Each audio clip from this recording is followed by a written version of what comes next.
It's always a fun day. They called off, and I answered like I always do, and then they wanted to sell me insurance, and I'm like, we're on the air, and they're like, yep, and I'm like, okay. Oh, The good friends at State Farm in Excelsior Springs, Missouri, wherever the hell that is, and so that's pretty obscure. that's pretty obscure. Excelsior Springs, Missouri. The only thing I know about Excelsior is that's what Stan Lee used to say. And there was a Excelsior was in Star Trek II: Wrath of Khan. But that's the only thing I know about. Yes, it was. Very good. Never could take that one serious because I was always waiting for Rakatu Montavan to say, and that rich Corinthian leather. That's awesome. Well, little did he know when he played that character back in the 60s that yes, indeed, the Cordova was going to haunt him. Well, you know, I'll still quote Kojak to people, and there are people that don't know who Kojak is. Oh my God! So, you know, I had somebody the other day, or there was one day I was out with Brittany and Crystal, which of course those two, everything was way before their time, and someone made a comment about who loves you, baby, and I said Telly Savalas, and they're like, who the hell is Telly Savalas? And I'm like, well, so. Pam Oakes with us today. She is our automotive guru. She is she is essentially the original ferret in the Jello fight. She joins us today here on our big program. And Pam, you've got a book out there. Let's talk a little bit about this book. We've got some time, so let's talk about the book today. Why did you, first of all, why did you write this latest book, and where can we get this? Well, way back years before, I wrote a book that was called Car Care for the Clueless. Yes. And that launched 1,000 ships. That was a radio segment. It was a website. It was all over the place. Yes. And it was about how people need to protect their wallet from not getting ripped off. Yes. So then I did part 2, which was how to purchase a used vehicle. And it went very well. And I sold the shop, and then I got more into the automotive engineering aspect of it and training. And it kind of went to the wayside, my advocacy for protecting the consumer. And something came up, about a year ago. And I just blew a head gasket. And I said, oh my God. And I was looking at my book and I thought, since I'm kind of out of the auto repair portion of the industry, I'm going to tell them what goes on in the repair side, how they get these bonuses or kickbacks or whatever you want to call it, and how they can watch for this and how they can protect their automotive budget, which they should never, ever, ever tell anybody what their automotive budget is. That's their private information, because I can guarantee you, and I've heard horror stories where the consumer has said, oh, I can only spend $200 today. And guess what the bill is? $1.99. And so, that's one little example. But it also has a glossary in there, so when they throw those 25-cent words out, you know what they are. In the very back of the book, you can write in what you've had done and the warranty. We even go over warranties. I mean, it's just, Wow. It's all inclusive. And I did a website, of course, with it where I do these little updates. And what I've done last week because of the holidays is something I've done through the decades, is what you need to have with you if you're taking your vehicle on a road trip. And it's just a basic list of 12 goodies that you have around your house. You can put in a box or a duffel bag. You don't have to spend any money on this. There's a couple of items there, like a can of Fix-A-Flat, just for that in case moment. That's a few bucks. The one thing I do recommend, but it's something you should have all year round, is a battery jump box. I just saw Yes, one. we've talked a little bit about the jump boxes before. And they're down to $49 now at the big box retail hardware stores. Yeah. $49 now. So I mean, 1,001 uses. Get a jump box, but just things like that. But it's all about helping the consumer up, because I even hear my neighbors they go, "Oh, can you look at this?" And they're like, "Oh, okay." When I first moved in, they go, "Oh, what do you do?" I says, "I work for the IRS," and they left me alone for a while, but they figured out things. They started seeing the toolboxes in the garage, and they're like, "Oh, what else do you do?" And the cat was out of the bag, so now my new neighbors know. So with this book, what do you want readers to take away from your writing of this book? How they can actually control what's repaired and what needs to be repaired on their vehicles. Up and coming events that may or may not affect their vehicles, recalls, things that they're getting charged for, like these injection flush services. If you're using a top tier brand, which we go over this in the book, you don't need all that. Not only is it going to keep your MPG up where it's supposed to be, it cleans, keeps the injectors, keeps the intake, keeps all that fresh. And it's like feeding your car health food instead of the junk food, the brands that aren't included in it, for an example. So, you're not only are you going to get a higher MPG, and eventually, if you do the math on paper, you'll get a free tank of gas. It's not like you can go into the service station and say, "Hey, this is my free tank of gas." I don't have to pay for this one, but on paper, you will get periodically you'll get a free tank of gas because of it. And it's things like this that it's most important that the consumers need to know. Why are they recommending a certain brand of tires? Why are they recommending a certain service or a certain part? I can tell you why. Right now is because that shop, that big box store, they're getting money back, or they're getting a reward at the end of the month if they sell X amount of that particular brand of tire. Yes. Or part. Yes. Happens all the time. It is Pam Oakes. She joins today here on Skype to discuss her brand new book. It is just been a process because you put the book together, and then all this election stuff happened, and then a quote-unquote worldwide pandemic broke out.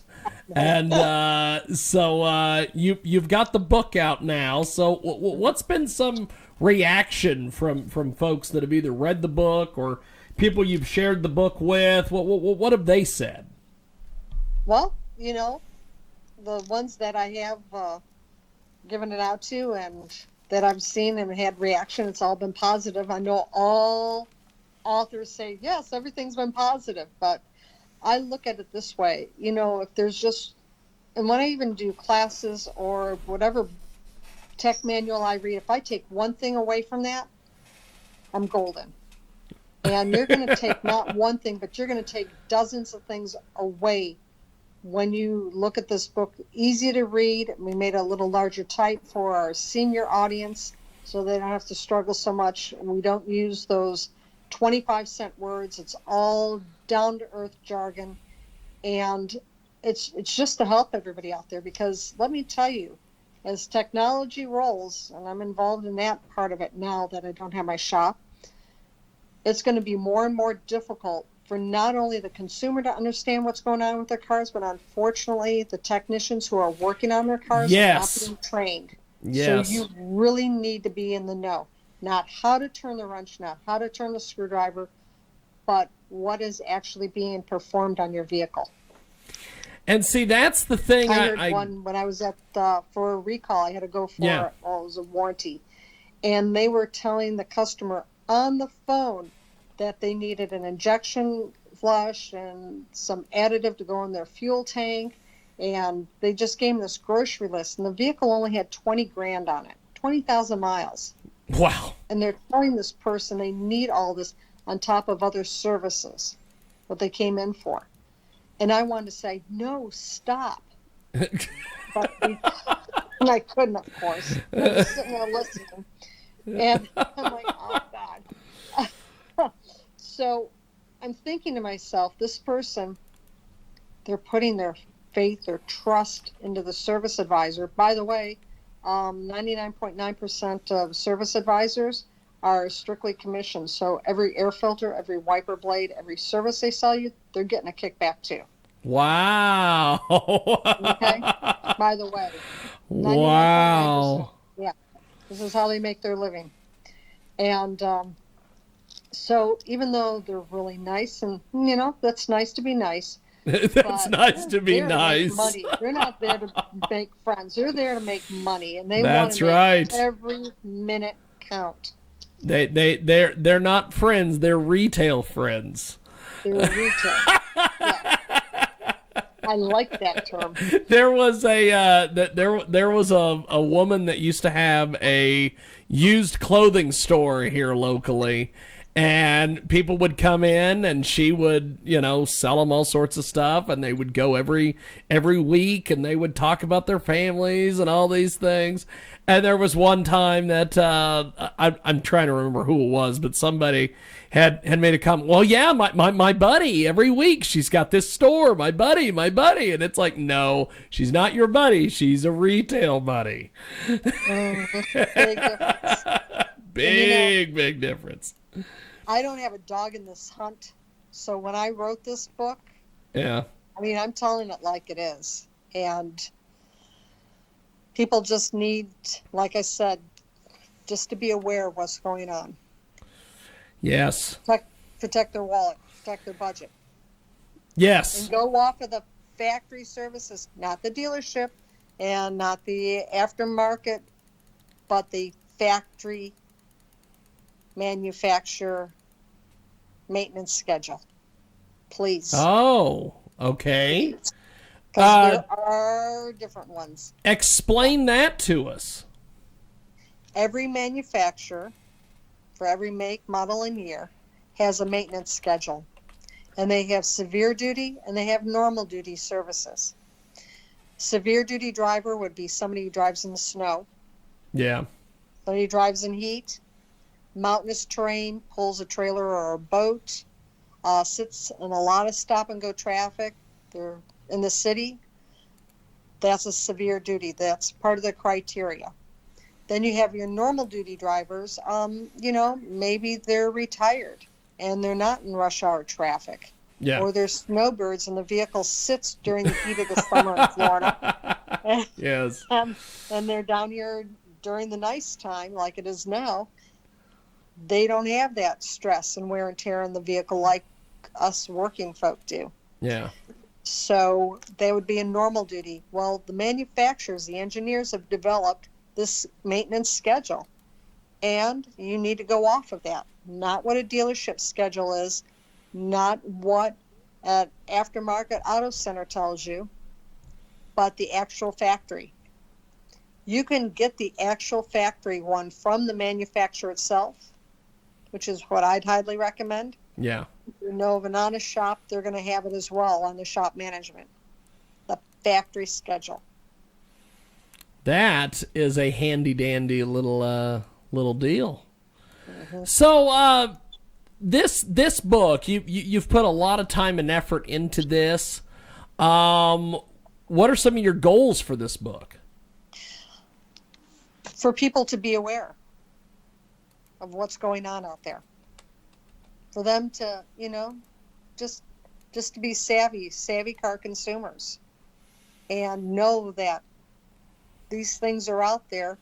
Make them aware that they're out there and have them ask those questions. The first one I always tell them to ask is why. That's in the book as well. Why? Why do I need this? Show me why. Show me on the car. Show and tell. Picture's worth 1,000 words, right? Yeah. Show and tell. Show me why I need this brake pad. What does a new brake pad look like? What does my brake pads look like? Then the second word is how. How is this going to affect the performance of my vehicle? How is this going to affect my wallet? Yeah. That's the question you're going to ask yourself. How is it going to affect my wallet? Yeah. And how is this going to affect the performance of my vehicle? Well, Pam Oakes has been with us today. We've been talking a little bit about her book, and we will continue to talk more about the book because it is phenomenal. But before we let you go, how do people buy the book and get involved with what you're doing online? Oh, just go on to findmeautohelp.com. Fantastic. Findmeautohelp.com. Fantastic. Well, Yes. Pam, I will talk to you next week, and give my regards to Pete the mechanic as opposed I to will. Pete Yes. the cat, who usually sits here at the as my board op. And I appreciate it, and I will talk to you soon. Thank you, Pam. We'll talk to you soon. Appreciate I it. did pretty good because I had Novocaine in me, and I didn't drool once while I was talking with Look you. at that. Look at that. I will talk to you later, Pam. Thank you. Bye. There she goes, Pam Oakes. And that is that. We are going to take a quick time out, and this is either going to get really good or this is going to be really bad. I'm not sure.